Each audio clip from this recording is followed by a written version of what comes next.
በኢትዮጵያ ሰዓት አቆጣጠር አሁን ከረፋዱ 5 ሰዓት ሆኗል።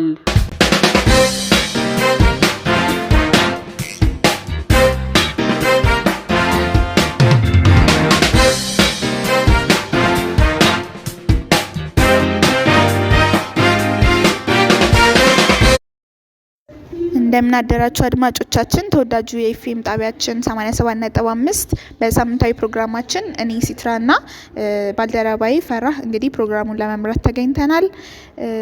እንደምን አደርሽ ፈራህ? ደህና። እንደምን አደርሽ ሲትራ? አለው ምነው ዛሬ ድምጽሽ ቀዝቀዝ ብሏል? የሰሞኑን ነገርም አላስተረፈኝም። እውነት ነው እንዴ? ሁላችንም እኮ ነን። በጣም ግራ እየተጋባን ነው። አይዞን እንግዲህ ራስን መጠበቅ ነው የሚሻለው። እሺ አድማጮቻችን እንግዲህ የዛሬ ፕሮግራማችን በዛሬ ሳምንት ካደረግነው የ12ኛ ክፍል ተማሪዎች ጥናት እንግዲህ የቀጠለ ነው የሚሆነው። በዛሬው ዕለት በስቱዲዮአችን የ12ኛ ክፍል ተማሪ ከፓሽን አካዳሚ ይዘን የመጣን ነው የሚሆነው። እንግዲህ ከማስታወቂያ እረፍት በኋላ የምንመለስ ይሆናል። መልካም ቆይታ። ልጆቹ ምቹ እንክብካቤና ፍቅርን የሚያገኙበት፣ ከሰለጠኑ መምህራን እውቀትን የሚቀስሙበት፣ በመልካም ስነ ምግባር ታንጸው የሚያድጉበት ፓሽን አካዳሚ። ወላጆቼ ፓሽን አካዳሚ ምርጫቸውን ስላደረጉ ደስተኛ ነኝ።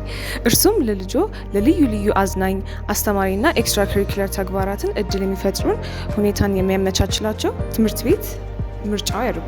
ይምጡ፣ ቤተሰብ ይሁኑን። አድራሻችን ከኮልፌ ቀራኒዮ ክፍለ ከተማ ወረዳ 9 ጦር ኃይሎች ከኩዊንስ ሱፐር ማርኬት ጀርባ ሲሆን በስልክ ቁጥር 0183 37 646 እንዲሁም በ0900 03 55 55 ያገኙን። ለተጨማሪ መረጃ የፓሽን አካዳሚ ድረገጻችንን ይጎብኙ። ለትውልድ ከልባችን እንሰራለን። ፓሽን አካዳሚ። አድማጮቻችን ከማስታወቂያ እረፍት በኋላ ተመልሰናል። እንግዲህ በዛሬው ዕለት ቅድም እንደነገርናችሁ እንግዳ ይዘን ቀርበናል። እሺ እንግዳችን ጥሪያችንን አክብረሽ ስለተገኘሽ ደስ ብሎናል። በመጀመሪያ ለአድማጮቻችን ራስሽን አስተዋውቂልን። እሺ ድል ስስቴ በጣም ነው የማመሰግነው። ስሜ ጀሚላ ከማል ይባላል። የ12ኛ ክፍል የፓሽን ተማሪ ነኝ። እሺ በድጋሚ አመሰግናለሁ። ተማሪ ጀሚላ በ12ኛ ክፍል የማትሪክ ፈተናሽን ለመውሰድ ምን ዝግጅቶችን እያደረግሽ ትገኛለሽ? እሺ አሁን ላይ ሪፈረንስ ቡኮች እየሰራን ነው። ኤግዛሞች እየሰራን ነው። ኢንትራንስ ጥያቄዎች፣ የበፊት ከሪኩለም ምናምን ነገር ያሉ ጥያቄዎችን እየሰራን ነው እና ትምህርት ቤቱም እገዛ እየሰጠ ነው። ቱቶሪያል ምናምን ነገር ያስተምረን ነው። ጥያቄዎች እያሰሩ ነው። እሺ በዚህ ዝግጅትሽ እንግዲህ ጥሩ ውጤት እንደምታስመዘግቢ ተስፋ እያደረግን፣ ተማሪ ጀሚላ ከ12ኛ ክፍል የማትሪክ ፈተናሽ በኋላ የሚኖርሽ ወይም ደግሞ ምን ልታደርጊ ያስበሻል? ማትሪክ በኋላ ስኮላሮችን ምናምን እድል ሞክሬ ከተሳካ ወደ ውጭ ለመሄድ ሀሳብ ነው እና ውጤት ደግሞ ካልመጣ ምናልባት ከሌላ የተለያየ መንገድ ተጠቅሜ ወደ ውጭ ለመሄድ ሀሳብ አለኝ። አመሰግናለሁ። እሺ ተማሪ ጀሚላ ስለነበረሽ ቆይታ እጅግ በጣም እናመሰግናለን። አድማጮቻችን ከ12ኛ ክፍል ተማሪያችን ጋር የነበረን ቆይታ ይህን ይመስል ነበር። ከማስታወቂያ እረፍት በኋላ ድራማ ይዘንላችሁ የምንቀርብ ይሆን። አብራችሁን ቆዩ። ማሚ ሆዴን አሞኛል። መንገድ ላይ ምግብ በልታ ሊሆን ይችላል ዶክተር። ላይሆን ይችላል። እጅ ላይ የሚገኙ በአይን የማይታዩ ጀርሞች ለሆድ ህመም መንስኤ ሊሆን ይችላሉ። ግን እኮ እጆቻቸውን ይታጠባሉ ሁልጊዜ። በላይፍ ቦይ ነው? አይ በውሃ ነው። በውሃ ብቻ መታጠብ በቂ አይደለም። እጅና ሰውነትን በላይፍ ቦይ መታጠብ ያስፈልጋል። ምክንያቱም በሽታ አምጪ 10 አይነት ጀርሞችን ይከላከላል። ላይፍ ቦይ።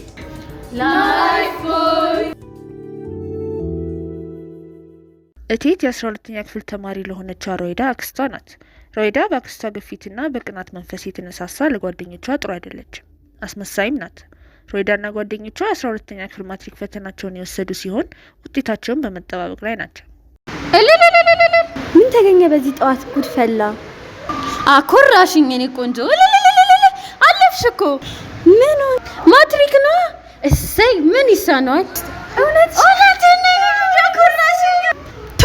ያቺን ጓደኛሽ ግን ጉዷን አልሰማሽም? ወደቀች እኮ። ድሮም ዝንብ ማር አይጥም። አሁን ግን ማን? ክሪስ? ወይኔ ጉዴ። እቴት አትናገሪ፣ በቃ ዝም በይ። በቃ እነሱ ነው የሚሆኑት። ግቡ። እንዴት አደራችሁ? ይመስገን ልጆቼ። ግቡ። ውጤት ሰማችሁ? አዎ እንኳን ደስ አለሽ። ምን ነው አንቺስ? እኔ ውጤት አልመጣልኝም፣ ወድቄያለሁ። ውይ በጣም አዝናለሁ ጓደኛዬ፣ በእውነት በጣም አዝናለሁ። ወይ ልጄ የኔ ቆንጆ፣ ድሮም እኮ ይቺ ሀገር ጠንክሮ ለሚሰራና ለደግ አትሆንም። ምን አሰባችሁ ታዲያ? እኔ የስኮላር እድሎችን ሞካክሬ ወደ ውጪ መሄድ ሀሳብ ነው ያለኝ። ምን አሰብሽ? አንቺስ ሬዳ? እኔም እንደዛ አስባለሁ። የፈለገ ቢሆን ከሀገር እወጣለሁ ብያለሁ። በዚህ መሀል የክሪስ እድል አለመሳካቱና ይህ ሊሆን እንደማይችል ስታቅ እጅግ በጣም ሀዘን ውስጥ እንደከተታት መገንዘብ የሚያቅት አይደለም። በጣም ደስ ይላል። አሁን እኔ በቃ ህይወቴ ተመሰቃቅሏል። ቤተሰቦቼም ተስፋ ቆርጦብኛል። ለምንድን ነው እንዲህ እድል የተጣመመው? ተረጋጊ እንጂ ልጄ። እኔ እንደውም ጥሩ ሀሳብ አለኝ።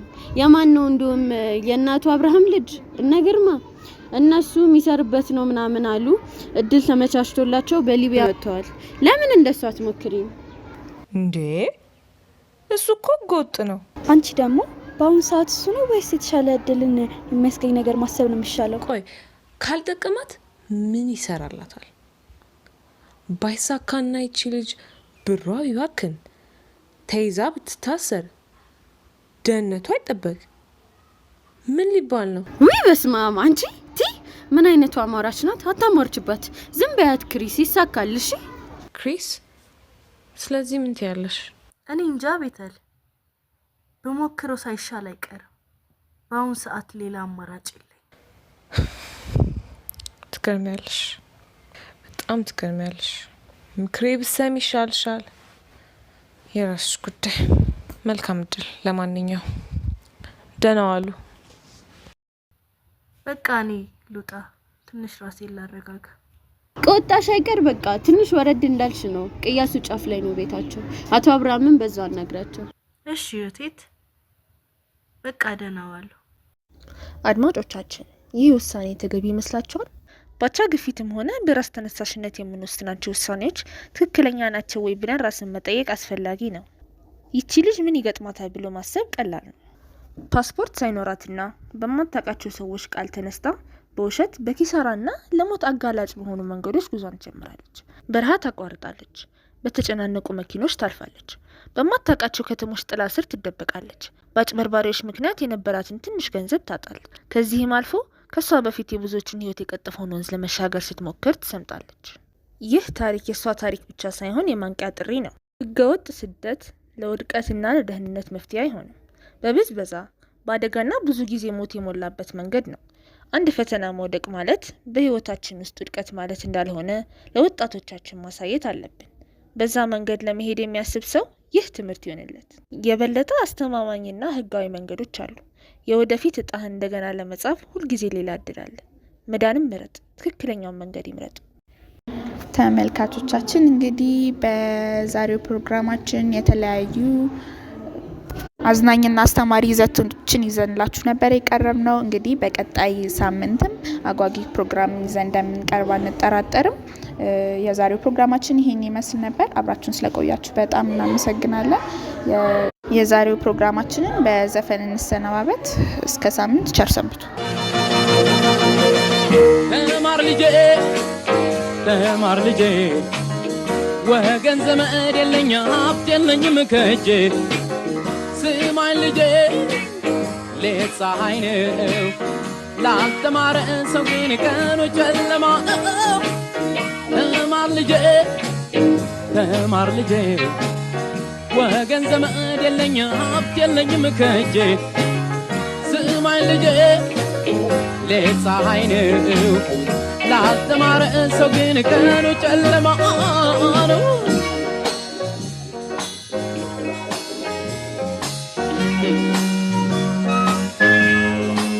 እያለ ሲመክረኝ እየተማረረ ውሻዬን አቅፌ ይጫወት ነበረ።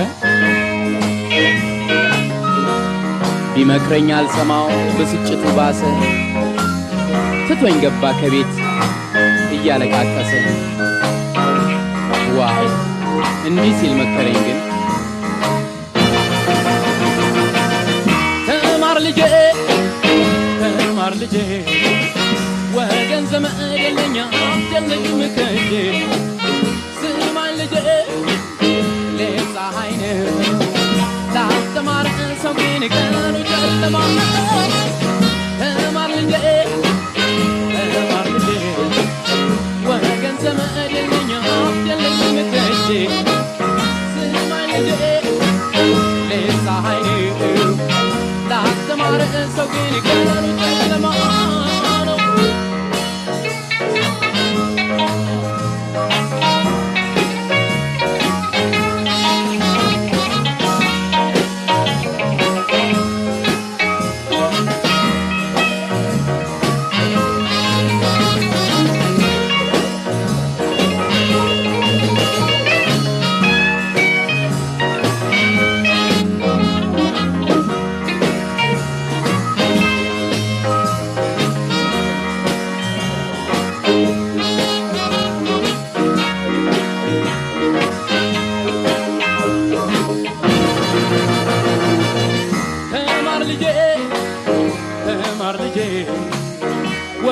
ዘመድ የለኝ ሀብት የለኝም ከእጄ ስማኝ ልጄ ፀሐይ ነው ላልተማረ ሰው ግን ቀኑ ጨለማ ተማር ልጄ